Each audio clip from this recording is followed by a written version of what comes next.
আজ শুক্রবার, ছুটির দিন। আদিত্য আজ বাসায়ই আছে। আদিত্য বাসায় থাকলে নূরের অনেক ভালো লাগে। সারাক্ষণ আদিত্যর সাথে দুষ্টুমিতে মেতে থাকে। নানান রকম আবদারের ঝুলি খুলে বসে। আর আদিত্য স্বতঃস্ফূর্তভাবে সেগুলো পূরণ করে। নূরের সাথে থাকলে আদিত্য নিজেও যেন বাচ্চা হয়ে যায়। বেলা 12টা। আদিত্য নূরকে সুন্দর একটা ড্রেস পরিয়ে দিয়ে আয়নার সামনে ওকে রেডি করছে। আদিত্য এখন অনেক ভালোভাবে নূরের সব কাজ শিখে গেছে। এখন আর কোনো সমস্যা হয় না।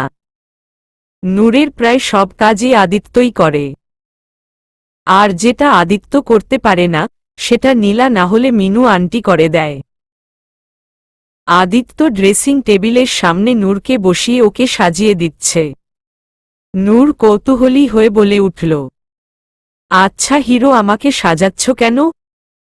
আমরা কি বেড়াতে যাচ্ছি কোথাও? আদিত্য মুচকি হেসে বলল, না, আমরা বেড়াতে যাচ্ছি না। আজ আমাদের বাসায় গেস্ট আসছে, তো তাই আমার অ্যাঞ্জেলটাকে সুন্দর করে সাজিয়ে দিচ্ছি, যাতে তারা আমার অ্যাঞ্জেলটাকে দেখে বলে, ওয়াও, হিরোর অ্যাঞ্জেলটা কত সুন্দর। সত্যি? কারা আসছে হিরো?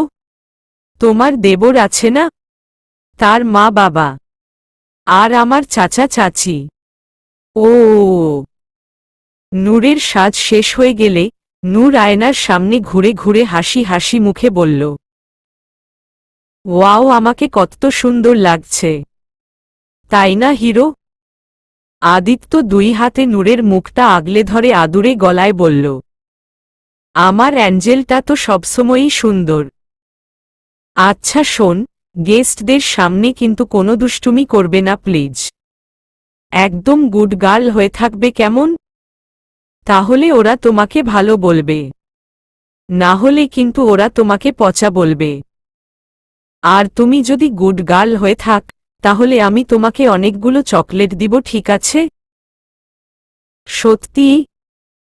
ঠিক আছে, আমি একদম গুডু গুডু গার্ল হয়ে থাকব। একদম দুষ্টুমি করব না, প্রমিজ। আদিত্য মুচকি হেসে নূরের কপালে একটা চুমু খেয়ে নূরের হাত ধরে ওকে নিচে নিয়ে এলো। আদিত্য আজ লাঞ্চে ওর চাচা চাচিকে ইনভাইট করেছে। নিচে ড্রয়িং রুমে সোফায় আদিত্য, নূর আর নীলা বসে আছে। একটু পরেই বাসার কলিং বেল বেজে উঠল। একটা সার্ভেন্ট গিয়ে দরজা খুলে দিল। আদিত্যের চাচা চাচি ভেতরে এলো। সাথে আবির আর আয়াত। আদিত্য উঠে দাঁড়িয়ে ওর চাচা চাচির সাথে কুশল বিনিময় করে তাদের সোফায় বসতে দিল। আজকের আদিত্যকে একটু অন্যরকম লাগছে। আসলে আদিত্য ওর চাচার প্রতি অনেক কৃতজ্ঞ, তাই ওর চাচাকে ও অনেক সম্মান করে। চাচার সামনে সবসময় বিনয়ী ভাবে থাকে। আদিত্য যখন নূরকে বিয়ে করার সিদ্ধান্ত নিয়েছিল, তখনও সবার আগে ও ওর চাচাকেই বলেছিল, এবং নূরের মানসিক স্টেটেজের কথাও সব বলেছিল। ওর চাচা বলেছিল, তোমার যেটা মন চায় সেটাই করো। আমি জানি তুমি যা করবে ভেবেচিন্তেই করবে। আমার সাপোর্ট সবসময় তোমার সাথে আছে। আদিত্যের চাচা চাচি বসার পর আদিত্য নূরের হাত ধরে আস্তে দাঁড় করিয়ে বলল, চাচা, ও হচ্ছে নূর, আপনাদের বৌমা। আপনাকে তো ফোনে সব বলেছিলাম। হঠাৎ করেই বিয়েটা করে ফেলেছি, তাই কাউকে তেমন জানতে পারিনি। নূর হাসিমুখে ওদের দিকে হাত নাড়িয়ে বলল, হাই অয়। নূরকে দেখে আদিত্যের চাচা আশরাফ রহমান খুশি হলেও ওর চাচি শরীফা বেগমের মুখে কোনো খুশি দেখা গেল না। হবেই বা কি করে, উনি তো ভেতরে ভেতরে জলে পুড়ে কয়লা হয়ে যাচ্ছেন। তার এতদিনের প্ল্যান সব ভেস্তে চলে গেল। তার সোনার ডিম পাড়া মুরগিটা যে তার হাত ফসকে বেরিয়ে যাচ্ছে। সে তো ভেবেছিল আদিত্যের টাকায় সারা জীবন আয়েশ করবে, তাই তো কখনো আদিত্যর বিয়ে দেওয়ার কথা মুখেও আনেননি। আদিত্য যে মেয়েদের কাছ থেকে দূরে দূরে থাকত, সেটা দেখে উনি মনে মনে খুশিই হতেন। ভাবতেন আদিত্য যত বিয়ে না করে ততই ভালো। আদিত্যর চাচা মাঝে মধ্যে বিয়ের কথা বললেও সে কখনো সেটা এগুতে দিত না। এটা ওটা বলে কাটিয়ে দিত। আর আজ কিনা কোথাকার কোনো পাগল মেয়েকে বিয়ে বসে আছে। শরীফা বেগমে যদি দেশে থাকত তাহলে কখনো এই বিয়ে হতে দিত না। সে তো আজ এখানেও আসত না, শুধুমাত্র আশরাফ রহমানের জোরাজোরিতে এসেছে। কিন্তু নূরকে তিনি একেবারেই সহ্য করতে পারছেন না। তবুও সবার সামনে নিজের রাগ চেপে বসে আছে। আশরাফ রহমান নূরকে হাতের ইশারায় কাছে ডাকলেন। নূর একবার আদিত্যের দিকে তাকালে আদিত্য চোখের ইশারায় যেতে বলল। নূর এগিয়ে গিয়ে আশরাফ রহমানের পাশে বসল। আশরাফ রহমান একজোড়া কঙ্গন বের করে নূরের হাতে পরিয়ে দিয়ে বলল, এটা তোমার জন্য। পছন্দ হয়েছে তোমার? নূর চুড়ি দেখে হাসি মুখে বলল, হ্যাঁ, অনেক সুন্দর। থ্যাংক ইউ দেবরের বাবা। আশরাফ রহমান হালকা কপাল কুঁচকে বলল, দেবরের বাবা? আদিত্য বলে উঠল, আসলে ও আবিরের কথা বলছে। আশরাফ রহমান এবার ব্যাপারটা বুঝতে পেরে হেসে উঠলেন। তারপর নূরের মাথায় হাত বুলিয়ে বললেন, বেঁচে থাক মা, আল্লাহ যেন তোমাদের সুখী রাখেন। নূর উঠে দাঁড়িয়ে আদিত্যের সামনে গিয়ে হাত নাড়িয়ে নাড়িয়ে উচ্ছ্বসিতভাবে হাতের চুড়ি দেখিয়ে বলল, দেখ হিরো, কি সুন্দর চুড়ি, তাই না? আদিত্য মুচকি হেসে বলল, হ্যাঁ, অনেক সুন্দর। তোমাকে অনেক মানিয়েছে। আমি সবাইকে আমার গিফট দেখিয়ে আসি। কথাটা বলে নূর ওখান থেকে চলে গেল সবাইকে ওর গিফট দেখাতে। নূর যেতেই আশরাফ রহমান বলে উঠলেন, তুমি ভালো সিদ্ধান্তই নিয়েছ আদি। মেয়েটা সত্যিই অনেক মায়াবী।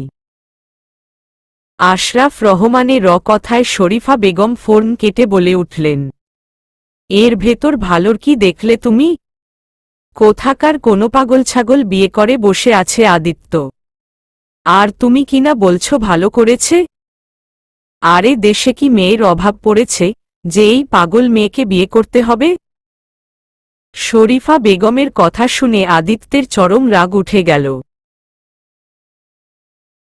হাতের মুঠো শক্ত করে নিজের রাগকে কন্ট্রোল করার চেষ্টা করল আদিত্য। চাচার সামনে কোনো বেয়াদবি করতে চায় না সে। তবে নূরকে নিয়ে কেউ কিছু বললে সেটা কখনোই সহ্য করবে না আদিত্য। আদিত্য দাঁত চেপে যথাসম্ভব নিজেকে নিয়ন্ত্রণ করার চেষ্টা করছে। তবে আশরাফ রহমান তার স্ত্রীর প্রত্যুত্তরে হালকা ধমকের সুরে বলে উঠলেন, শরীফা, এসব কি ধরনের কথাবার্তা? ভুলে যেও না নূর আদিত্যের বউ।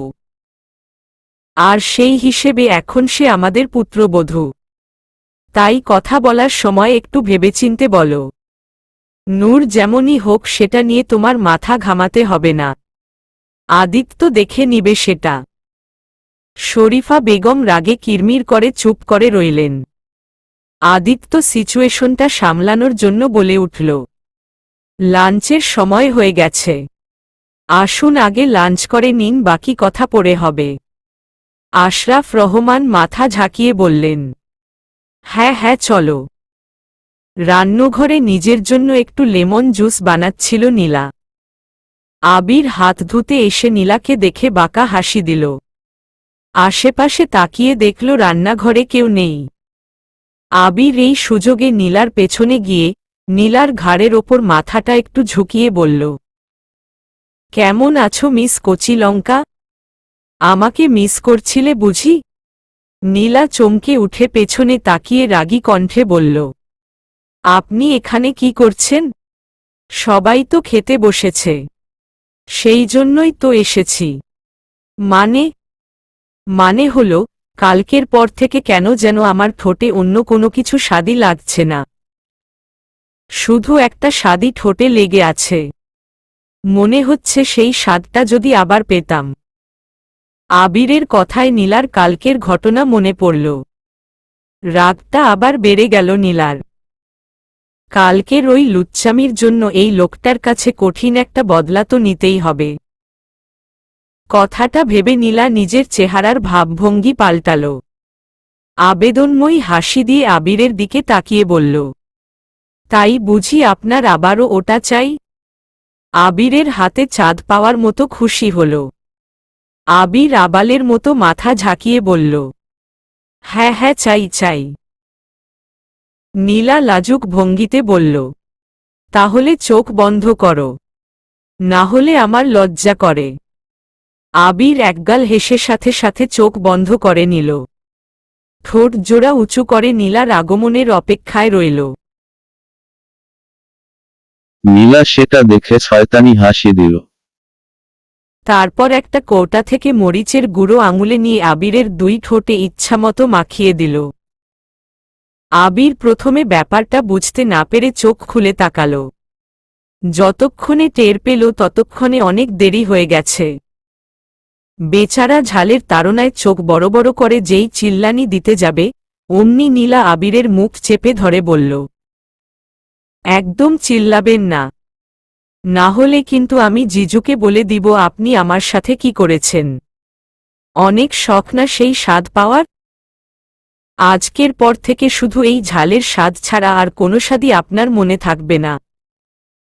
আর ভবিষ্যতে আর কখনো আমার সাথে পাঙ্গা নিতে আসবেন না। কথাগুলো বলে নীলা অ্যাটিটিউড দেখিয়ে চুলগুলো ঝামটি মেরে চলে গেল। বেচারা আবিরের ঝালে করুণ অবস্থা। ও বেসিনে গিয়ে মুখে পানি দিতে লাগল, আর ঝালে কাতরাতে লাগল। খাবার টেবিলে সবাই লাঞ্চ করতে বসেছে। আদিত্য বরাবরের মতো নূরকে খাইয়ে দিচ্ছে। আর এটা দেখে শরীফা বেগম ফুলে লুচি হয়ে যাচ্ছে। মনে মনে বলছে, যত সব আদিক্ষেতা, ঢং দেখে আর বাঁচি না। একটা পাগল মেয়েকে এত মাথায় নিয়ে নাচার কি আছে? লাঞ্চ শেষে সবাই সোফায় বসে কথাবার্তা বলছে। তখনই আদিত্যর একটা ফোন আসে। আদিত্য ওখানে একটু সরে গিয়ে ফোনে কথা বলতে থাকে। নূর ওর বিড়াল ছানাকে কোলে নিয়ে বসে বসে খেলছিল। হঠাৎ বিড়াল ছানাটা নূরের কোল থেকে নেমে একদিকে দৌড় দেয়। আর নূরও বিড়াল ছানাকে ধরার জন্য ওর পিছনে ছুটতে লাগল। তখনই একটা সার্ভেন্ট ট্রেতে করে সবার জন্য কোল্ড ড্রিঙ্ক নিয়ে আসলো। সবাই যার যার কোল্ড ড্রিঙ্ক হাতে নিচ্ছে। শরীফা বেগম যখন নিজের কোল্ড ড্রিঙ্ক হাতে নিচ্ছিল সেই মুহূর্তে নূর ওর বিড়াল ছানাকে ধরতে গিয়ে হঠাৎ শরীফা বেগমের হাতের সাথে ধাক্কা লেগে কিছু কোল্ড ড্রিঙ্ক শরীফা বেগমের গায়ের ওপর পড়ে যায়। এতক্ষণে জমে থাকা ক্ষোভটা এবার বিস্ফোরণ হয়ে বেরিয়ে আসে। শরীফা বেগম এক ঝটকায় উঠে দাঁড়িয়ে নূরের দিকে অগ্নিদৃষ্টিতে তাকিয়ে জোরে ধমকানোর সুরে বলে উঠলেন, এই পাগল মেয়ে কি করলে এটা তুমি? দেখে চলতে পারো না?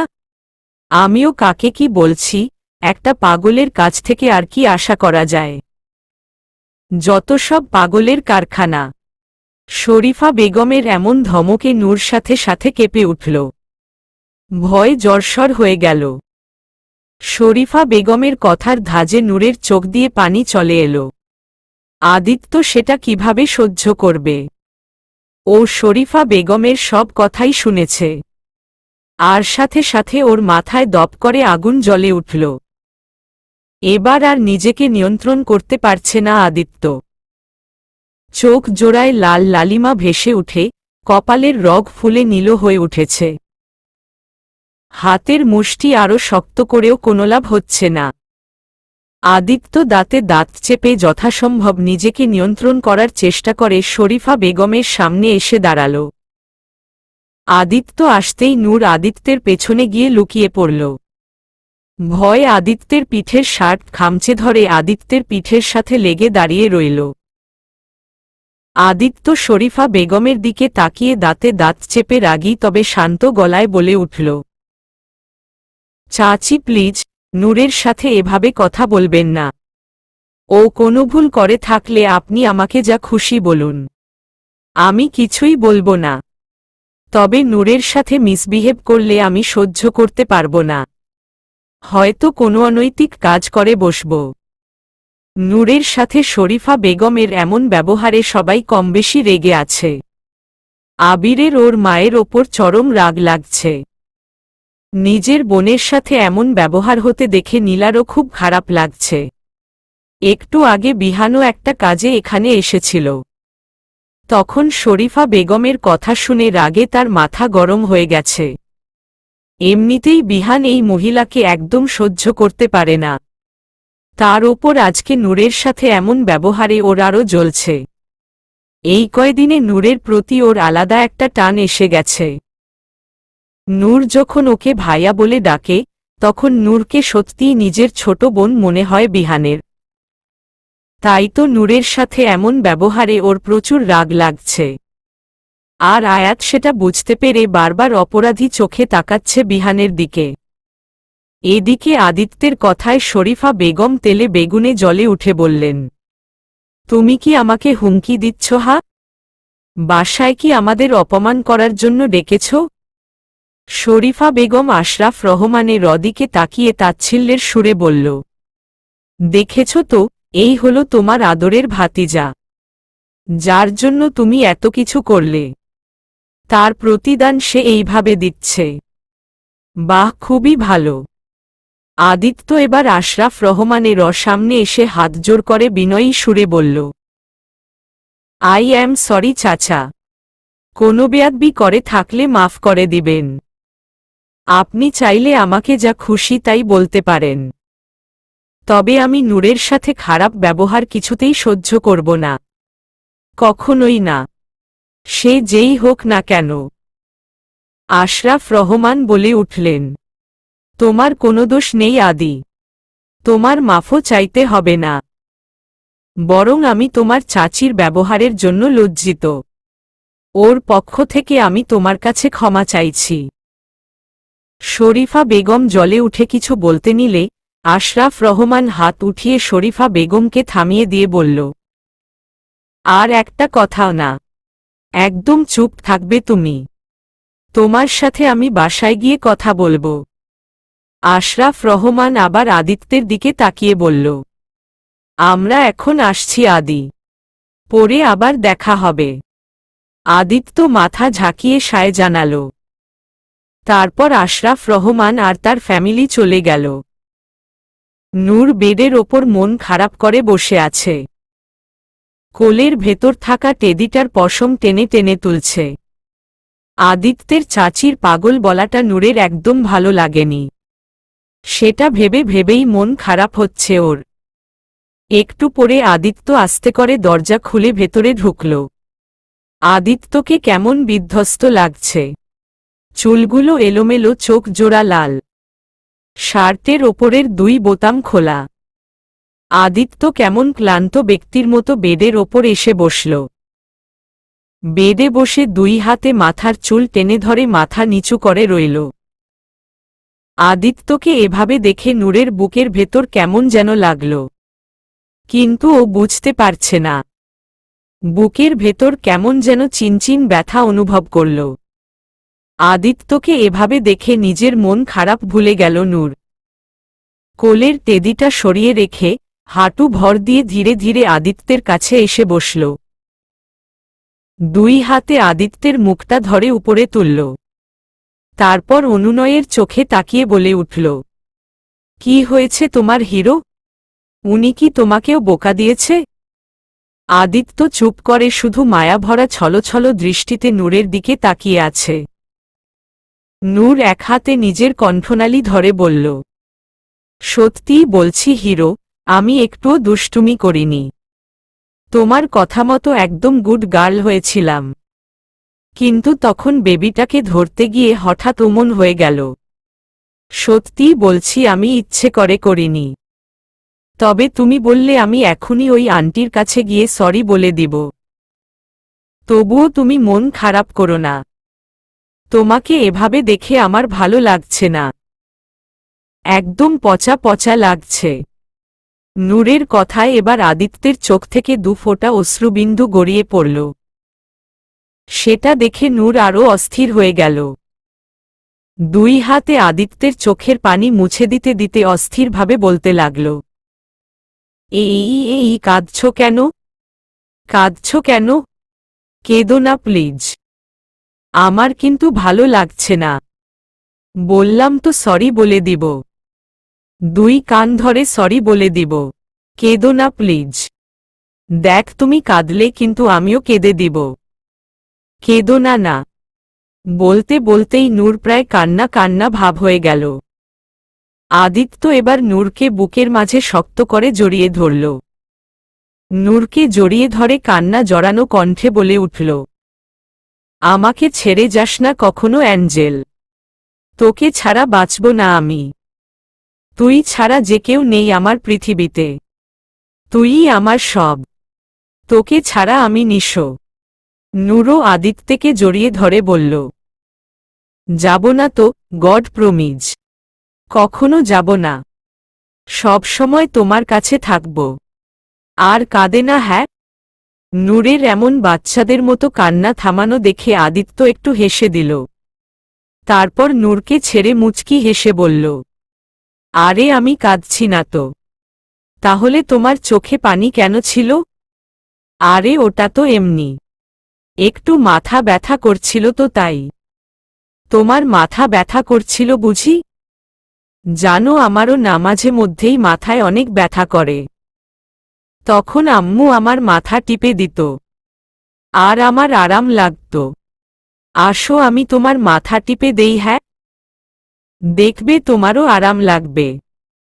কথাটা বলে নূর একপাশে পা ভাঁজ করে বসে আদিত্যর হাত টেনে ধরে আদিত্যের মাথাটা নিজের কোলে রাখল। তারপর নিজের নরম কোমল হাত দিয়ে আদিত্যর চুল নেড়ে নেড়ে আদিত্যের মাথা টিপে দিতে লাগল। আদিত্যের চোখে মুখে এক অসম্ভব সুখের প্রশান্তি ছড়িয়ে পড়ল। আদিত্য মায়া ভরা চোখে নূরের দিকে তাকিয়ে রইল। নূরকে আজ সত্যিকারের বউ বউ মনে হচ্ছে। যে তার স্বামীর জন্য চিন্তায় ব্যাকুল হচ্ছে, স্বামীর কষ্টে নিজেও ব্যথিত হচ্ছে, স্বামীর সেবা করছে। কথাগুলো ভাবতেই নিজেকে সর্বসুখী মনে হচ্ছে আদিত্যের। এতক্ষণ ধরে মনের ভেতর থাকা কষ্টটা এই সুখের সামনে হার মেনে পালিয়ে গেছে। হ্যাঁ, তখন শরীফা বেগমের কথাগুলোই আদিত্য অনেক কষ্ট পেয়েছিল। নিজেকে খুব অপরাধী মনে হচ্ছিল। মনে হচ্ছিল ওর জন্যই নূরকে এত কথা শুনতে হল। এসব ভেবে ভেবেই কষ্ট হচ্ছিল। তবে এখন আর কোনো কষ্ট নেই। ও এখন ওর অ্যাঞ্জেলের কোলে মাথা রেখে শুয়ে আছে। এর থেকে সুখের আর কি হতে পারে? আমার অ্যাঞ্জেল থাকতে আর কারোর দরকার নেই আমার। কারোর না। আদিত্যের মাথাটা সত্যি একটু ব্যথা করছিল। তবে এখন অনেক শান্তি লাগছে। নূরের কোমল হাতের ছোঁয়ায় সব দূর হয়ে গেছে। আদিত্য নূরের দিকে কাত হয়ে এক হাতে নূরের কোমর জড়িয়ে ধরে আরামে চোখ বন্ধ করে নিল। নূরের হাতের ছোঁয়ায় আদিত্য একসময় আরামে ঘুমিয়ে পড়ল। নূর যতক্ষণ পারল মাথা টিপে দিল। তারপর একসময় নিজেও আদিত্যের মাথার ওপর মাথা রেখে ঘুমিয়ে পড়ল। হাসি কান্নার মাঝে কেটে গেছে আরও 15 দিন। আজ আদিত্য আর নূরের বিয়ের 1 মাস পূর্ণ হয়েছে। নূর এখন আদিত্য ছাড়া আর কিছুই বোঝে না। এখন আর মা বাবার কথাও তেমন বলে না নূর। আদিত্যরও খুশির সীমা নেই। নূর এসে তার জীবনটা রঙিন আলোতে ভরিয়ে দিয়েছে। তার পৃথিবী এখন নূরময়। আবির আর নীলার খুনসুটিও ওভাবেই চলছে। কে কাকে কিভাবে জ্বালাতে পারবে সেই ধান্দাতেই থাকে দুজন। আয়াত এখনো বিহানের মন জয় করার চেষ্টায় লেগে আছে। তবে বিহানের কোনো পরিবর্তন নেই। সে এখনো আগের মতোই আছে। বাসার কলিং বেল বাজতেই নূর দৌড়ে গেল দরজা খুলতে। ও জানে এখন ওর হিরো এসেছে। তাই তো সবার আগে ও খুলবে। বাকি সবারও এই জিনিসটার অভ্যাস হয়ে গেছে। তাই তো আদিত্য বাসায় আসার সময় হলে কেউ আর ড্রয়িং রুমে থাকে না। ওদের প্রাইভেসি দেওয়ার জন্য সবাই যার যার কাজে চলে যায়। নূর দরজা খুলে আদিত্যকে দেখে রোজকার মতো একরাশ হাসি দিয়ে আদিত্যকে জড়িয়ে ধরল। আদিত্য প্রশান্তির হাসি দিয়ে এক হাতে নূরকে জড়িয়ে ধরে মাথার ওপর আলতো করে চুমু খেল। নূর আদিত্যকে ছেড়ে দিয়ে সোজা হয়ে দাঁড়িয়ে দেখল আদিত্য এক হাত পেছনে লুকিয়ে রেখেছে। সেটা দেখে নূর কৌতূহলী হয়ে বলল, তোমার হাতে কি আছে হিরো? আমার জন্য কিছু এনেছ? আদিত্য মুচকি হেসে বলল, এনেছি তো। আগে চোখ বন্ধ করো, তাহলে দিব। নূর উৎসাহী কণ্ঠে আচ্ছা বলে চোখ বন্ধ করে নিল।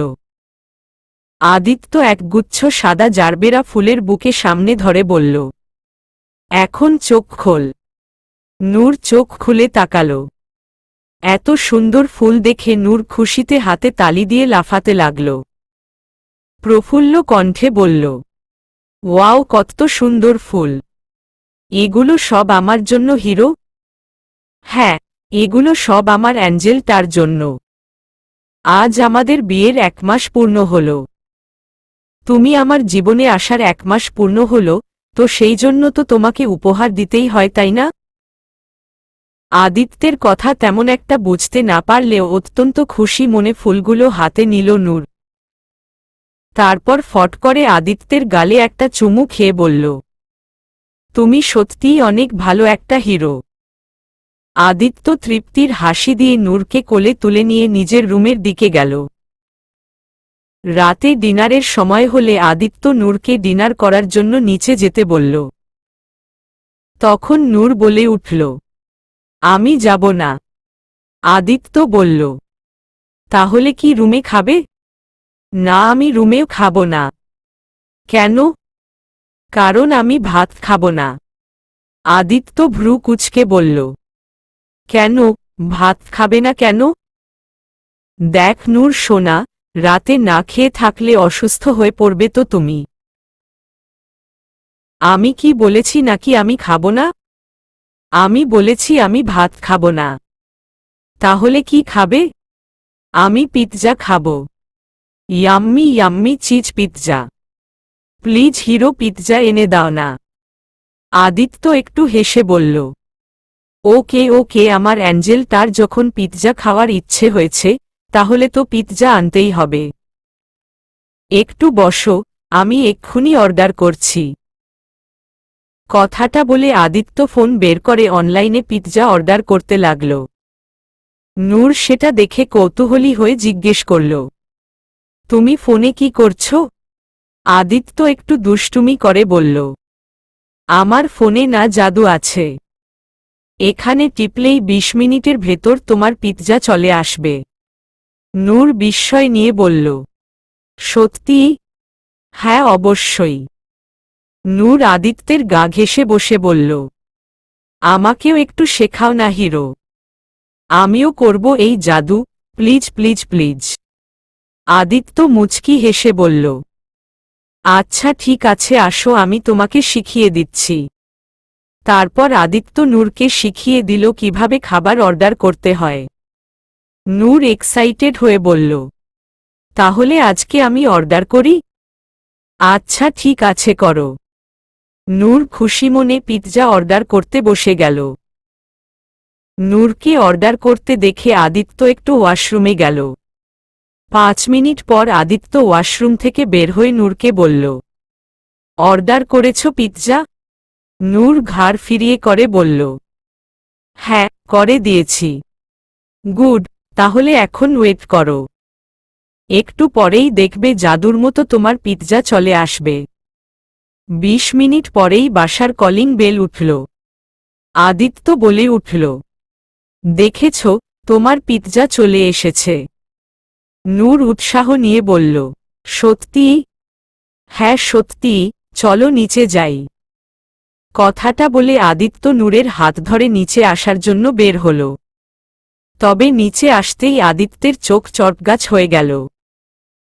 ফ্লোরে থাকা বিশাল খাবারের প্যাকেটের ঢের দেখে আদিত্য সার্ভেন্টদের দিকে অবাক চোখে তাকিয়ে জিজ্ঞেস করল, এসব কি? সার্ভেন্টরা বলল, আমরা জানি না স্যার, এই লোকটা নিয়ে এসেছে এসব। ডেলিভারি বয়কে দেখিয়ে বলল কথাটি। আদিত্য এবার ডেলিভারি বয়ের দিকে তাকিয়ে বলল, এসব কি ভাই? রেস্টুরেন্টের সব খাবার আমার বাসায় কেন এনেছেন? ডেলিভারি বয় বলে উঠল। স্যার, আপনাদের অর্ডার মতোই তো নিয়ে এসেছি। আপনারাই তো এসব অর্ডার করেছেন। আদিত্য ভ্রু কুঁচকে বলল, হোয়াট, এত খাবার আমরা কেন অর্ডার করতে যাব? আমরা তো শুধু পিৎজা অর্ডার করেছি। না না স্যার, আপনাদের এখান থেকেই অর্ডার এসেছে। এই দেখুন। ডেলিভারি বয়টা আদিত্যকে ফোনে ওদের করা অর্ডারগুলো দেখালো। আদিত্য এবার নূরের দিকে তাকালো। নূর এখনো বিস্ময় নিয়ে খাবারগুলোর দিকে তাকিয়ে আছে। আসলে ওর বিশ্বাসই হচ্ছে না যে ও সত্যি সত্যিই জাদু করে ফেলেছে। তখন ফোনে যা যা ভালো লেগেছিল সবকিছুই অর্ডার করে দিয়েছিল, এটা দেখার জন্য যে সত্যিই জাদু হয় কিনা। আদিত্য একটু কাঁধে হালকা ঝাঁকি দিয়ে বলল, নূর, তুমি কি এইগুলো সব অর্ডার করেছ? নূর মাথা ঝাঁকিয়ে বলল, হ্যাঁ, আমি এই সবগুলো অর্ডার করেছি। আসলে আমি দেখতে চাচ্ছিলাম যে সত্যি সত্যিই সব খাবার আসে কিনা। আদিত্যর মাথায় হাত। এই মেয়েটার সাথে মজা নিতে গিয়ে এখন নিজেই ফেঁসে গেল আদিত্য। কি আর করার? অগত্যা ডেলিভারি বয়কে সব খাবারের বিল দিয়ে তাকে বিদায় করল। তারপর নূরের দিকে তাকিয়ে বলল, তা রানী সাহেবা, এত খাবার যে অর্ডার করলেন, এত খাবার খাবে কে শুনি? আমরা দুজন তো সারা মাস খেয়েও এই খাবার শেষ করতে পারব না।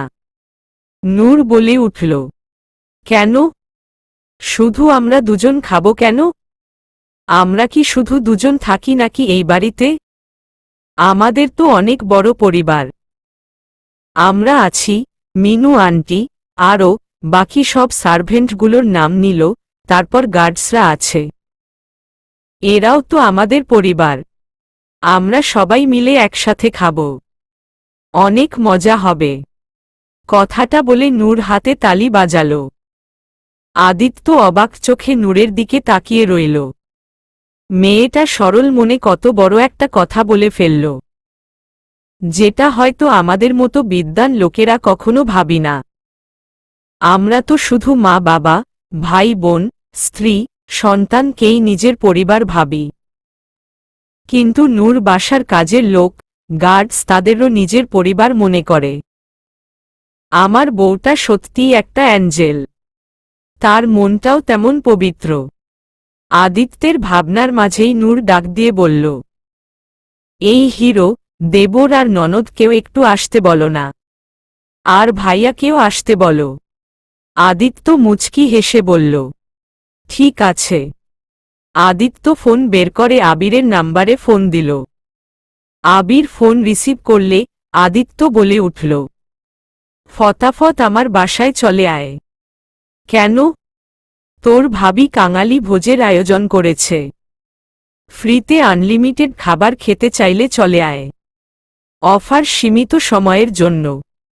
আরে কি বলো ভাইয়া, ফ্রি খাবার পাবো আর আমি আসব না? বাঙালি মাংনা আলকাতরা ছাড়ে না। আর আমি খাবার কিভাবে ছাড়ব? তুমি 2 মিনিট দেরি করো, আমি সুপারম্যান হয়ে আসছে। ওই সুপারম্যান, আসার সময় আয়াতকেও পিঠে করে নিয়ে আসিস। তোর ভাবি ওকেও আসতে বলেছে। ওকে ভাই, আমরা এখনই আসছি। আবিরের সাথে কথা বলা শেষে আদিত্য বিহানকেও ফোন করে আসতে বলল। আদিত্যের বাসার ড্রয়িং রুমের ফ্লোরে সবাই গোল হয়ে বসেছে খাবার জন্য। এটাও নূরের আইডিয়া। সবাই মিলে একসাথে নিচে বসে খাবে। আদিত্যরা সহ বাসার সব সার্ভেন্ট আর গার্ডসরাও বসেছে। প্রথমে সবাই আদিত্যর সাথে বসে খেতে ইতস্তত করছিল। তবে নূর সবাইকে জোর করে হাত ধরে বসিয়ে দিয়েছে। বলেছে, আমরা সবাই এক পরিবার, তাই একসাথে বসে খাব। নূরের কথা শুনে সার্ভেন্ট আর গার্ডসদের মন ভরে উঠেছিল, চোখ ছলছল হয়ে উঠেছিল।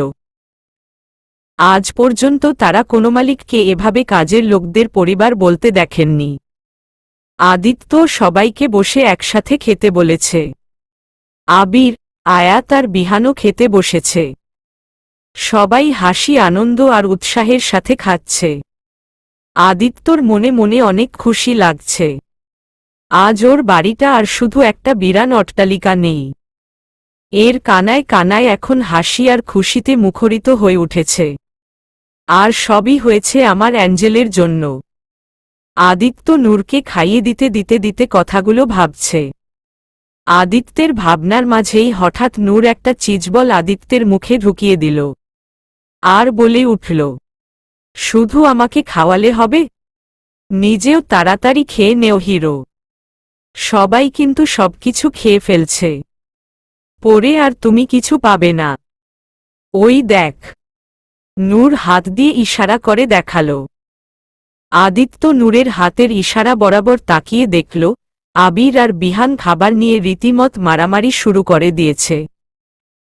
দুজন নিজেদের প্লেটের ওপর খাবারের পাহাড় জমিয়ে ফেলেছে।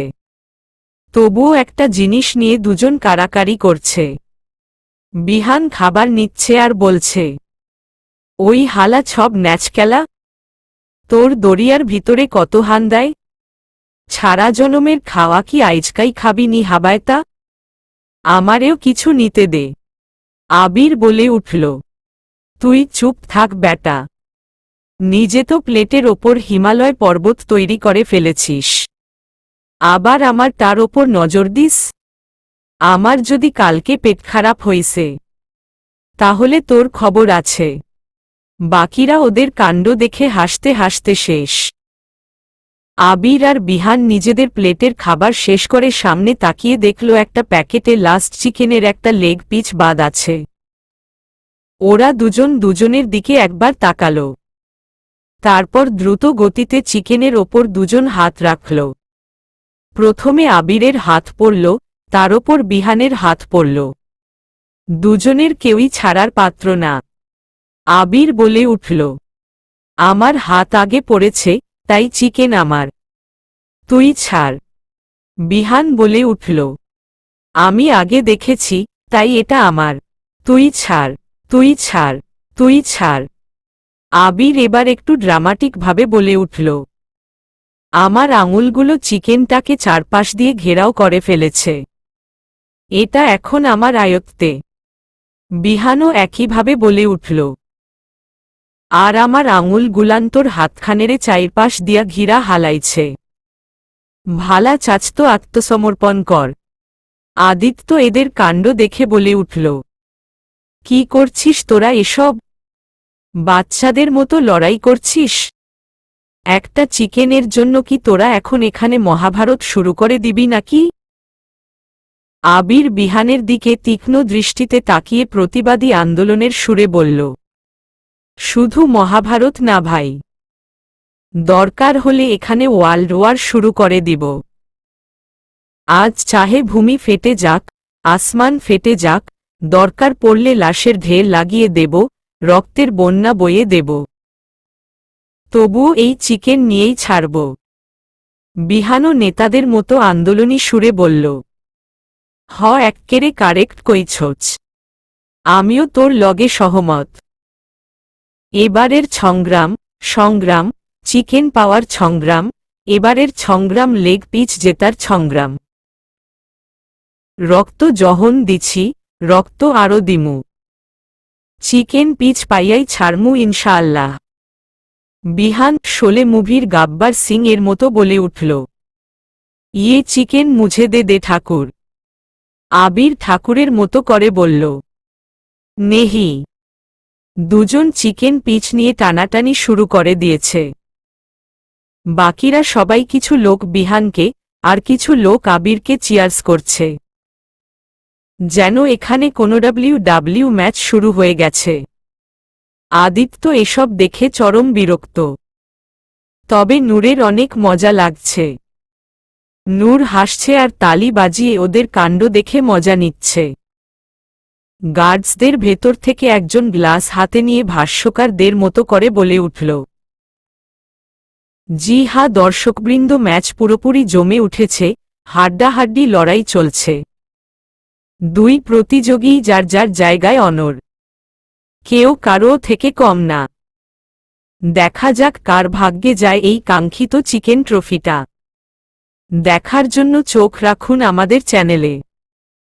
যেখানে আমরা আপনাদের লাইভ দেখাচ্ছি এই দুর্ধর্ষকর ম্যাচ। প্রযোজক ইন্দুর মার্কা চুলকানি পাউডার, ছাগল মার্কা জেউটিন, তেলাপোকা মার্কা দাঁতের মাজন, আবুল খায়ের জাঙ্গিয়া, মফিজ লুঙ্গি এবং চান্দিছিলা ট্যালকম পাউডার। আবির আর বিহান সমানে চিকেন নিয়ে টানাটানি করেই যাচ্ছে। শেষমেশ একসময় চিকেনটা দুই ভাগ হয়ে গেল। এক টুকরো আবিরের হাতে আর এক টুকরো বিহানের হাতে চলে এলো। সবাই তখন একসাথে তালি বাজিয়ে উঠল। অতঃপর এদের ম্যাচ শেষ হল। খাওয়া দাওয়া শেষে সবাই আরও কিছুক্ষণ আড্ডা দিল। তারপর সবাই যার যার মতো উঠে ঘুমাতে গেল। আজকে সবাই অনেক এনজয় করেছে। আদিত্যের বাসায় এর আগে কখনো এত হাসির রোল পড়েনি। আজকে ওদের বিয়ের 1 মাস পূর্ণ হওয়ার দিনটা ভালোই সেলিব্রেট করল ওরা। কথাটা ভাবতেই আদিত্য মুচকি হেসে নূরের দিকে তাকাল। নূরের চোখ জোড়া কেমন ঘুমু ঘুমু হয়ে গেছে। সবাই এখন চলে গেছে। তাই আদিত্য নূরকে কোলে নেওয়ার জন্য হাত বাড়াতেই নূর আহ্লাদী কণ্ঠে বলে উঠল, কোলে না, আমি আজকে পিঠে উঠব। আমাকে পিঠে নাও না হিরো। কথাটা বলে নূর আদিত্যের দিকে 2 হাত বাড়াল। আদিত্য মুচকি হেসে বলল, জো হুকুম রানী সাহেবা। আপনার হুকুম কি ফেলতে পারি? কথাটা বলে আদিত্য উল্টো হয়ে দাঁড়াল। নূর খুশি হয়ে সোফায় দাঁড়িয়ে 2 হাত দিয়ে পেছনে থেকে আদিত্যের গলা জড়িয়ে ধরে 2 পা দিয়ে আদিত্যের কোমর পেঁচিয়ে ধরে পিঠে চড়ে বসল। আদিত্য 2 হাত দিয়ে নূরের পা দুটো ধরে রইল, যাতে নূর পড়ে না যায়। তারপর নূরকে পিঠে নিয়ে ওভাবেই সিঁড়ি বেয়ে উপরে উঠতে লাগল। নূরের অনেক মজা লাগছে এভাবে। নূর দুষ্টুমি করে একবার আদিত্যের কানে ফু দিচ্ছে, তো একবার আদিত্য ঘাড়ে সুরশ্রী দিচ্ছে। আদিত্য বলে উঠল, কি করছো অ্যাঞ্জেল? পড়ে যাব তো। কিন্তু কে শোনে কার কথা? নূর ওর মতো দুষ্টুমি করেই যাচ্ছে। নীলা নিজের রুমে শোবার জন্য পাতলা একটা টি-শার্ট আর প্লাজো পরে নিল। আয়নার সামনে দাঁড়িয়ে চুল আঁচড়াচ্ছিল। তখনই হঠাৎ কেউ ওর দরজায় নক করল। নীলা গিয়ে দরজা খুলে দিতেই আবির হুড়মুড় করে রুমে ঢুকে পড়ল। নীলা হকচকিয়ে উঠে বলল, আরে আরে, কোথায় ঢুকে পড়ছেন? আপনি এতরাতে আমার রুমে কি করছেন? বের হন, বের হন বলছি, না হলে কিন্তু আমি জিজুকে ডাকব। আবির বলে উঠল, আরে কি সবসময় জিজু জিজু লাগিয়ে রেখেছ? আমি তোমার জিজুকে ভয় পা নাকি? যাও গিয়ে বলো কি বলবে। আর হ্যাঁ, আমারও এত শখ নেই এমনি এমনি কারো রুমে আসার। আমার একটা অতি গুরুত্বপূর্ণ জিনিস হারিয়ে গেছে, সেটাই খুঁজতে এসেছি। এখন আমাকে ডিস্টার্ব না করে খুঁজতে দাও। কথাটা বলে আবির এদিক ওদিক চোখ বুলিয়ে কি যেন খুঁজতে লাগল। নীলা ভ্রু কুঁচকে বলল, আপনার হারানো জিনিস আমার রুমে কেন থাকতে যাবে? আপনার কি মনে হয় আপনার জিনিস আমি চুরি করেছি? আবির হঠাৎ নীলার দিকে তাকিয়ে ওর দিকে এগিয়ে আসতে লাগল। আবিরকে আসতে দেখে নীলা একটু অপ্রস্তুত হয়ে পেছাতে লাগল। পেছাতে পেছাতে একসময় দেয়ালের সাথে লেগে গেল। আবির এসে নীলার 2 পাশে দেয়ালে হাত রেখে নীলাকে আটকে দিল। আবির এত কাছে আসায় নীলার শরীর কেমন যেন কেঁপে উঠল। আবির মাথাটা একটু ঝুঁকিয়ে নীলার চোখের দিকে তীক্ষ্ণ দৃষ্টিতে তাকিয়ে কেমন যেন ঘোর লাগা কণ্ঠে বলল, মনে হয় না। আমার পুরো বিশ্বাস আছে আমার জিনিসটা তুমিই চুরি করেছ। ভালোই ভালোই আমার জিনিস ফিরিয়ে দাও, না হলে তোমারটা আমাকে দিয়ে দাও। নীলা কাপা কাপা কণ্ঠে বলল, দেখুন। বরাবরের মতো আবির নীলার পুরো কথা শেষ হওয়ার আগেই বলে উঠল, দেখাও। আইলা to see whatever you want to show. একদম ফালতু কথা বলবেন না। কি এমন আপনার জিনিস চুরি হয়েছে যে এভাবে আমাকে চোর বলছেন? আবির নীলার কানের কাছে মুখ নিয়ে লো ভয়েসে বলল, মাই হার্ট, আমার মন চুরি করেছ তুমি। যেটা এতদিন ধরে সামলে রেখেছিলাম, সেটা ফট করে তুমি চুরি করে ফেললে। এখন আমার হার্ট ছাড়া আমি বাঁচব কি করে? হয় আমার হার্ট ফিরিয়ে দাও, না হলে তোমার হার্টটা আমাকে দিয়ে দাও। আবিরের এভাবে ফিসফিসানি কথায় নীলার শরীরের লোম দাঁড়িয়ে গেল, গলা কেমন যেন শুকিয়ে আসছে। নীলা আর সহ্য করতে না পেরে আবিরকে একটা ধাক্কা দিয়ে দিল। ধাক্কা খেয়ে আবির কিছুটা দূরে সরে গিয়ে হাসতে লাগল। নীলা রাগী কণ্ঠে বলে উঠল, আপনাকে আমি আগেই বলেছি আমার সামনে এইসব লুচুগিরি দেখাতে আসবেন। এইসব ফালতু চিজি কথাবার্তায় আমি গলব না। আবির বাঁকা হেসে বলল, লুচুগিরির তো কিছু করলামই না, করব নাকি? কথাটা বলে আবির নীলার দিকে এগিয়ে আসতে নিলে নীলা আবারও আবিরকে ধাক্কা দিয়ে একেবারে রুমের বাইরে বের করে দেয়। আবিরকে বার করে দিয়ে যেই দরজা লাগাতে যাবে অমনি আবির ফট করে নীলার গালে একটা চুমু খায়। চুমু খেয়েই ওখান থেকে ছুমন্তর হয়ে যায়, আর নীলা বেচারি আবারও রোবটের মতো অটো হয়ে যায়।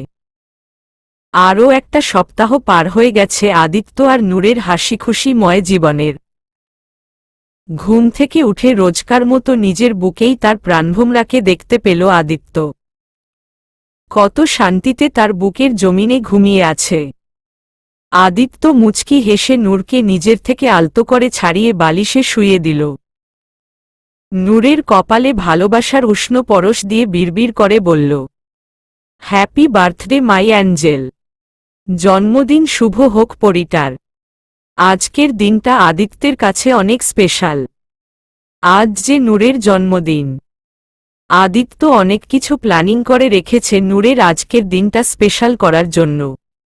আদিত্য আজ অফিসে যাবে না। আজকের পুরোটা সময় নূরের সাথে কাটাবে সে। নূরের গায়ে চাদর টেনে দিয়ে উঠে গেল আদিত্য। কিছুক্ষণ জগিং করে এসে ফ্রেশ হয়ে নিল আদিত্য। আজ আর সে নূরকে ডাকবে না। যতক্ষণ খুশি ঘুমাক, নিজের ইচ্ছেমতো উঠবে আজ নূর। বেলা 9টার দিকে ঘুমের রেশ কাটল নূরের। আড়মোড়া ভেঙে চোখ খুলে তাকাল নূর। তবে রোজকার মতো আদিত্যকে চোখের সামনে পেল না নূর। নূর উঠে বসে রুমের এদিক ওদিক তাকিয়ে কোথাও আদিত্যকে দেখতে পেল না। আদিত্যকে না দেখতে পেয়ে নূরের কেমন যেন লাগল। রোজ তো হিরো আমাকে ঘুম থেকে উঠিয়ে দেয়, তাহলে আজ কেন উঠালো না? নূরের মনে হালকা অভিমানের রস সৃষ্টি হল আদিত্যের প্রতি। নূর হাঁটু ভাঁজ করে মাথা নিচু করে হাঁটুর ওপর ঠেকাল। এলোমেলো চুলগুলো সব ছড়িয়ে পড়ল। তখনই হঠাৎ একটা বিকট শব্দ হল। নূর চমকে গিয়ে মাথা উপরে তুলল। সাথে সাথে উপরে থাকা বেলুনটা ফেটে তার ভেতরে থাকা গোলাপের পাপড়ি আর রঙিন ঝিলিকগুলো নূরের গায়ের ওপর ছড়িয়ে পড়ল। নূর প্রথমে অবাক হয়ে কতক্ষণ তাকিয়ে রইল, কিন্তু পরে ফুলের পাপড়ি দেখে খুশিতে লাফিয়ে উঠল। একটু পরে আরও এক ঝুড়ি ফুলের পাপড়ি ওর গায়ের ওপর এসে পড়ল। এভাবে পর পর কয়েকবার করে অনেকগুলো ফুলের পাপড়ি এসে পড়ল নূরের গায়ের ওপর। পুরো বিছানা ফুলের গালিচা হয়ে গেল। নূরের খুশি আর দেখে কে। নূর উচ্ছ্বসিত হয়ে তালি বাজাতে লাগল আর ফুলের পাপড়িগুলো হাতে নিয়ে উড়াতে উড়াতে খিলখিল করে হাসতে লাগল। পর্দার আড়াল থেকে নূরের হাসিমুখটা দেখে মুগ্ধ হচ্ছে আদিত্য। একটু পরে আদিত্য আড়াল থেকে বেরিয়ে আসতে আসতে গানের সুরে বলে উঠল, happy birthday to you, happy birthday my angel, happy birthday to you. বলতে বলতে আদিত্য নূরের কাছে এসে বসল। নূরের গালে হাত রেখে বলল, শুভ জন্মদিন নূর, কেমন লাগলো সারপ্রাইজ? নূর বিস্ময় নিয়ে বলল, এগুলো তুমি করেছ? ওয়াও, কত সুন্দর! তুমি এতগুলো ভালো হিরো। কথাটা বলে নূর আদিত্যকে জড়িয়ে ধরল। আদিত্য মুচকি হেসে নূরকে জড়িয়ে ধরল। একটু পরে নূর আদিত্যকে ছেড়ে দিয়ে বলল, আজ বুঝি আমার বার্থডে? আমার তো মনেই নেই। তোমার মনে রাখতে হবে না, আমি মনে রেখেছি না, এতেই এনাফ। ওদের কথার মাঝে হঠাৎ দরজা খুলে হুড়মুড়িয়ে প্যাপো বাঁশি বাজিয়ে ভেতরে ঢুকল আবির, আয়াত, নীলা আর বিহান। সবার মাথায় কোনো টুপি, গলায় ঝিলিমিলি কাগজ আর মুখে প্যাপো বাঁশি। রুমে ঢুকেই সবগুলো নূরের বেডের চারপাশে গোল গোল ঘুরে নাচতে নাচতে গাইতে লাগল। এসব দেখে নূর আরও খুশিতে আত্মহারা হয়ে গেল। হাতে তালি বাজিয়ে খিলখিল করে হাসতে লাগল। সবাই এক এক করে এসে নূরকে বার্থডে উইশ করতে লাগল। বাসায় নূরের জন্য বার্থডে পার্টির আয়োজন করেছে আদিত্য। বাইরের কোনো লোকজন না, শুধু নিজেদের লোকজন মিলে করবে। কারণ আদিত্য চাই না বাইরের কেউ এসে নূরকে উল্টো পাল্টা কিছু বলুক। আজকের দিনে মোটেও নূরকে মন খারাপ হওয়ার কারণ দিবে না আদিত্য। আজকে শুধু নূর হাসবে আর আনন্দে মাতোয়ারা হয়ে থাকবে। পার্টির জন্য বাসার লোকজন মিলেই ডেকোরেশন করছে। কেউ বেলুন ফুলাচ্ছে, কেউ ফুল লাগাচ্ছে। নানান জন নানান কাজ করছে। সবাই খুব স্বতঃস্ফূর্তভাবে কাজ করছে। নূরকে বাসার সব সার্ভেন্ট আর গার্ডসরাও অনেক পছন্দ করে। এই কয়দিনে নূর সবার মন জয় করে নিয়েছে। এমন নিষ্পাপ আর মায়াবী মেয়েকে কেউ ভালো না বেসে থাকতেই পারে না। নীলা একটা রেডমিট সিঁড়ির ওপর দাঁড়িয়ে দেয়ালে ফুলের মালা লাগিয়ে ডেকোরেশন করছে। আবিরও কিছুটা দূরে অন্য কাজ করছিল। নীলাকে দেখে বরাবরের মতো ওর মাথায় দুষ্টু পোকা কামড়াল। আবির ধীরে ধীরে নীলার সিঁড়ির নিচে গিয়ে দাঁড়াল। নীলা উপর দিকে কাজ করছিল তাই নিচে দেখছে না। আবির সুযোগ বুঝে হাত দিয়ে সিঁড়িটা একটু ধাক্কা দিল। ধাক্কা দেওয়ায় সিঁড়িটা নড়ে উঠল। হঠাৎ এমন হওয়ায় নীলা নিজের ব্যালেন্স ধরে রাখতে পারল না। ব্যালেন্স হারিয়ে পড়ে যেতে নিল। তবে পড়ে যাওয়ার আগেই আবির নিচ থেকে নীলাকে কোলে ধরে ফেলল। নীলার দিকে তাকিয়ে বাঁকা হেসে বলল, বাহ মিচ কচি বিয়াইন, এখন আমি কিছু বললেই লুচু হয়ে যাব তাই না? আর তুমি যে সবসময় ইচ্ছে করেই আমার আলিঙ্গন পেতে চাও তার বেলায় কিছুই না তাই না? দিন নেই, দুপুর নেই, সন্ধ্যা নেই, সাজ নেই, লোকজন আছে কিনা সেটা দেখার বালাই নেই। আমাকে দেখলেই শুধু গায়ে ঢলে পড়তে ইচ্ছে করে তাই না? এখন নিশ্চয় তুমি বলবে যে তুমি ইচ্ছে করে পড়নি, ভুলে হয়ে গেছে। আইসোয়ার, আমাদের মাঝে কোয়েন্সিডেন্ট একটু বেশি হয়ে যাচ্ছে না? বায়দা মেঠোপথ, তোমার যখন এতই ইচ্ছে হয় তো আমাকে বললেই তো পারো। এভাবে বাহানা বানানোর কি দরকার? তুমি বললে আমি মধ্যে রাতেও তোমার সেবায় উপস্থিত হয়ে যাব।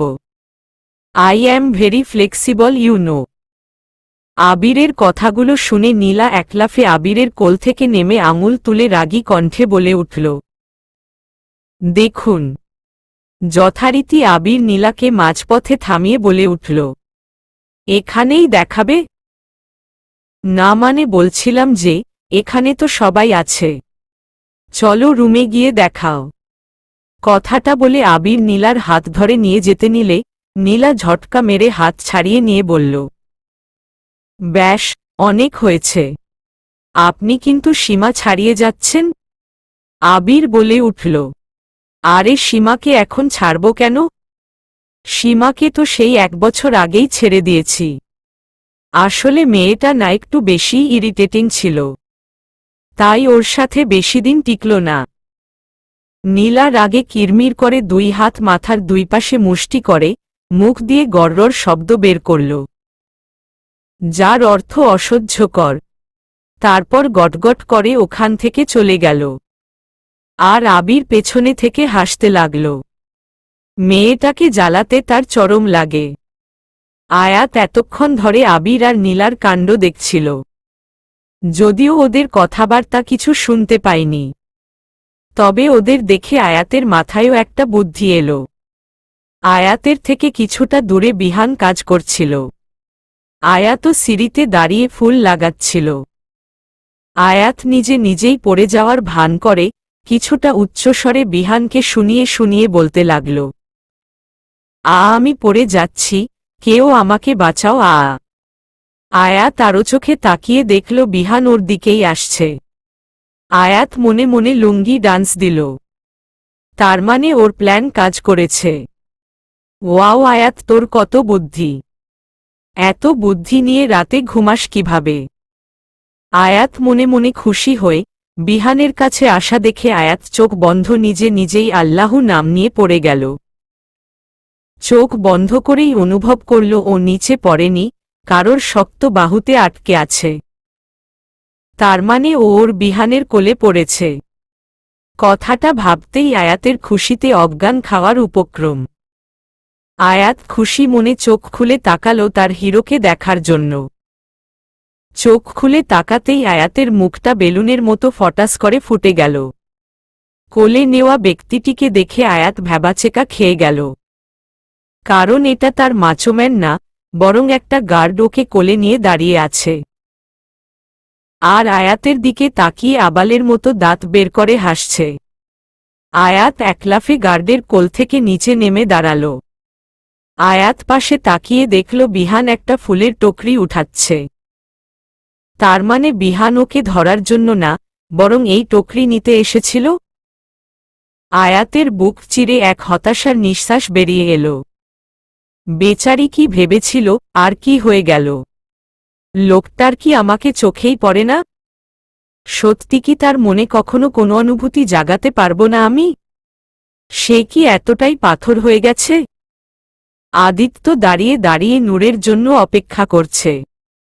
একটু আগেই নূরের জন্য আনা ড্রেসটা নূরের হাতে দিয়ে ওয়াশরুমে পাঠিয়েছে পরে আসার জন্য। তখন থেকে আদিত্য বাইরে অপেক্ষা করছে। আরও 5 মিনিট পর নূর ওয়াশরুমের দরজা খুলল। দুই হাতে গাউনের দুই পাশের সাইডের কাপড় উঁচু করে ধরে আস্তে আস্তে বেরিয়ে আদিত্যের সামনে এসে মিষ্টি হেসে দাঁড়াল। আদিত্যের চোখ দুটো ঝলসে উঠল নূরের এই অলৌকিক আসমানি রূপ দেখে। আদিত্য যতটা ইমাজিন করেছিল তার চেয়ে শতগুণ বেশি অপূর্ব লাগছে নূরকে। যে সৌন্দর্য আদিত্যর চোখের ধারণ ক্ষমতার বাইরে। আদিত্য নূরের জন্য একটা সাদা ফেইরিটেল প্রিন্সেস গাউন এনেছে।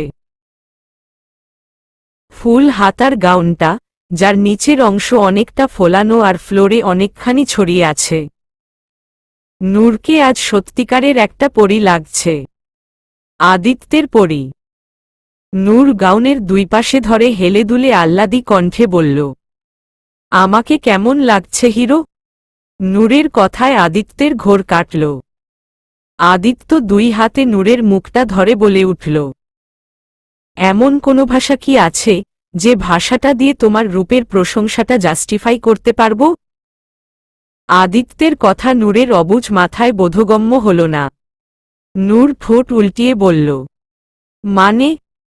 আদিত্য এবার হালকা হেসে বলল, মানে, আমার অ্যাঞ্জেলটাকে আজ অনেক অনেক অনেক সুন্দর লাগছে।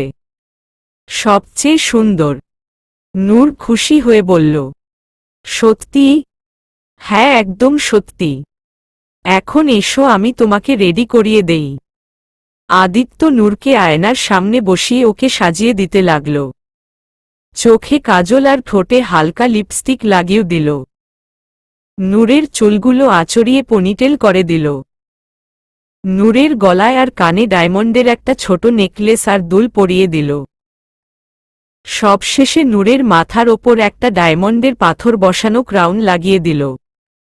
ক্রাউনের সাথে লাগানো পাতলা সাদা ওড়নার মতো কাপড়টা অনেকখানি নিচ পর্যন্ত ঝুলে পড়ল।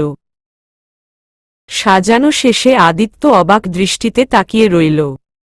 নিজের চোখের ওপরই ভয় লাগছে ওর। আবার নিজেরই না নজর লেগে যায়। আদিত্য নিজের অনামিকা আঙুলের মাথায় একটু কাজলের ফোঁটা লাগিয়ে নূরের কানের পেছনে ছোট্ট করে একটা নজর টিকা লাগিয়ে দিল, যাতে পরীটার কারোর নজর না লাগে। তারপর নূরের গালে হাত রেখে বলল, আমার অ্যাঞ্জেল আজ সত্যিকারের পরী হয়ে গেছে। কথাটা বলে আদিত্য নূরের কপালে ভালোবাসার পরশ দিয়ে দিল। সন্ধ্যা 7:30। আদিত্য নূরের হাত ধরে ধীরে ধীরে নিচে নেমে আসছে। আদিত্যকে আজ অ্যাশ কালারের গ্রামীণ চেকের কোট প্যান্টে অনেক ড্যাশিং লাগছে। নিচে সবাই মুগ্ধ হয়ে তাকিয়ে আছে ওদের দিকে।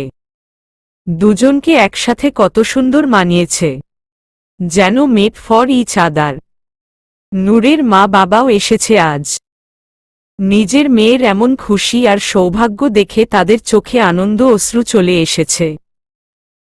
তাদের অসুস্থ মেয়েটার কপালে যে এত সুখ ছিল, সেটা তারা কখনো কল্পনাও করেনি। সবাই খুশি হলেও শরীফা বেগম নূরের এত সুখ মোটেও সহ্য করতে পারছেন না। শরীর জ্বলে যাচ্ছে তার। সে তো এখানে আসতেও রাজি ছিল না। আশরাফ রহমান আর ছেলে মেয়েদের চাপে পড়ে আসতে হয়েছে। তবে নূরের এত সুখ যেন তার চোখে কাটা হয়ে বিঁধছে। নূর নিচে এসে ওর বাবা মার কাছে ছুটে এসে হাসি হাসি মুখে বলল, বাবা, আম্মু দেখ আমাকে কত সুন্দর লাগছে। এগুলো সব হিরো আমার জন্য এনেছে। সুন্দর না? নূরের মা নূরের গালে হাত রেখে বললেন, হ্যাঁ নুরি মা, তোমাকে অনেক সুন্দর লাগছে, একদম পরীদের মতো। হি হি, হিরো তাই বলেছে, আমাকে নাকি পরীর মতো লাগছে। তোমার হিরোটা অনেক ভালো, তাই না নুরিমা? হ্যাঁ হ্যাঁ, এতগুলা ভালো আমার হিরো। নূর দুই হাত ছড়িয়ে করে পেছনে দিকে যতটুকু পারে ততটুকু প্রসারিত করে পরিমাপ করে দেখালো। একটু পরে কেক কাটিং এর সময় হল। আদিত্য বড় 4 লেয়ারের একটা কেক নিয়ে এসেছে নূরের জন্য। নূর এত বড় কেক দেখে খুশিতে হাতে তালি বাজাচ্ছে। আদিত্য নূরের হাতের ওপর হাত রেখে নূরকে দিয়ে কেক কাটালো। সবাই হাতে তালি বাজিয়ে হ্যাপি বার্থডে উইশ করল। নূর কেক নিয়ে প্রথমে আদিত্যকে খাইয়ে দিল, তারপর ওর বাবা মাকে খাইয়ে দিল। এক এক করে সবাই যার যার মতো কেক খেতে লাগল। নীলা এক পিচ কেক নিয়ে খেতে যাচ্ছিল, অমনি আবির ফট করে এসে নীলার হাত থেকে কেকটা নিজের মুখে পুরে নিল। নীলা দাঁতে দাঁত চেপে বলল, এটা কি হলো? আবির ভাবলেশহীনভাবে বলল, কি হবে? কিছু হওয়ার জন্য তো আগে কিছু করতে হবে, তাই না? আমরা কি তেমন কিছু করেছি? বায়দা চিপা গলি, আজ কিন্তু তোমাকে চরম লাগছে। একদম অ্যাটম বোম। তুমি রাজি থাকলে আমরা এখনই কিছু করতে পারি। আমি কথা দিচ্ছি তারপর ঠিক 9 মাস পরেই তোমার এটা বা ওটা একটা কিছু হয়েই যাবে। কথাটা বলে আবির চোখ টিপ মারল। ফালতু কথা বলবেন না একদম। অসভ্য কোথাকার। আপনি আমার কেক খেলেন কেন? কেকের কি অভাব পড়েছে যে আমার টানিয়ে খেতে হবে? কেকের তো অভাব নাই জানে মন। পিয়ার, ইস্ক, মোহাব্বতের অভাব। আর সেটা তোমার কাছেই আছে। দাও না একটু ভালোবাসা। তখনই সাউন্ড বক্সে একটা গান বেজে উঠল। কয়েকজন ডান্স ফ্লোরে নাচানাচি করছে। নীলা বাঁকা হেসে বলে উঠল, ইস্ক চাই আপনার, তাই না? আসুন দিচ্ছি আপনাকে। কথাটা বলে নীলা আবিরের হাত ধরে ডান্স ফ্লোরে নিয়ে এলো। আবিরও খুশি খুশি নীলার সাথে এলো। ডান্স ফ্লোরে এসে হঠাৎ নীলা নিজের কোমর বাঁকিয়ে আবিরকে ধাক্কা মেরে ফেলে দিল। তারপর আবিরের চারিদিকে গোল গোল ঘুরে তুড়ি বাজিয়ে অ্যাটিটিউড নিয়ে নাচতে নাচতে গেয়ে উঠল। নীলার সাথে এবার আরও মেয়েরা এসে যোগ দিল। সবাই আবিরকে নিয়ে টানা হ্যাচড়া করছে আর নাচছে। নীলা আবিরকে টিস করে করে নেচে নেচে গাইল। মেয়েরা সবাই মিলে বেচারা আবিরের নাজেহাল অবস্থা করে ফেলছে। নীলা এবার আবিরকে নিচে ফেলে দিয়ে ওর পিঠের ওপর বসে পিঠের শার্ট টেনে টেনে গাইল। নীলা একটা লাঠি ভর দিয়ে বুড়িদের মতো হেঁটে হেঁটে গাইতে লাগল। সব মেয়েরা মিলে বেচারা আবিরের অবস্থা কেরোসিন করে ফেলেছে। ডান্স শেষে নীলা আবিরের দিকে তাকিয়ে চুল ঝটকা মেরে অ্যাটিটিউড নিয়ে চলে গেল। আদিত্য আর বিহান আবিরের অবস্থা দেখে হাসতে হাসতে গড়িয়ে পড়ছে। নূরেরও খুব মজা ওদের ডান্স দেখে। বিহান একটু পরে আবিরের কাছে গিয়ে বলল, হুদাই যে ক্যানপাঙ্গা লইবার যাচ? দেখলি তো মায়াগো ক্যালমা, মাইনছে কি হুদাই কয় যে নারীর ছোল 16 কলা আছে, খালি এক কলা দেখাই তোর এই হাল হইছে। ভাব ছোল কলা দেখাইলে তো তুই পৃথিবীর জন্য ইতিহাস হইয়া যাইবি গা। হ হ হাস হাস, আপনা টাইম ভি আয়েগা, তখন আমিও দেখাবো এই আবির কি জিনিস। সবাই হাসি আনন্দ করলেও শরীফা বেগমের কিছুই সহ্য হচ্ছে না। তার ওপর আবার আবিরকে নীলার সাথে দেখে আরো বেশি রাগ হচ্ছে। মনে মনে ভাবছে, ওই থার্ড ক্লাস মেয়েটা আবার আবিরকে পটানোর চেষ্টা করছে না তো? না না, এটা হতে দেওয়া যাবে না। আমার ছেলেকে ওই মেয়ের জালে কখনোই ফাঁসতে দেব না আমি, কখনোই না। চলবে।